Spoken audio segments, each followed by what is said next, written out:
2005-ci ildə gənc əsgərlərin arasından xüsusi təyinatlı daha hazırlıq və daha bacarıqlı əsgərlər seçmək üçün başda dəstə komandirimiz Zaur Məcidov olmaqla və onun bir neçə zabit və gizir yollamışdıq.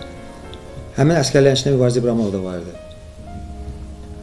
Bundan sonra, bu seçimdən sonra bir ay sınaq müddəti olur. Həmin sınaq müddətində daha hazırlıqlı olanlar, bu seçilənlərin içindən də daha hazırlıqlı olanları, fiziki cəhətdən daha üstün olanlar, imtahanlar və normativlərin öhdəsindən daha yaxşı gələnlər xüsusi təyinatda xidmət üçün qalırdılar. Mübariz bütün bu imtahanları çox gözəl keçdi. Mübarizlə tanışdığımız ilk dəfə həmin imtahanların birində başladı. Çünki o 1 kilometrlik məsafəni çox sürətlə qaçdı.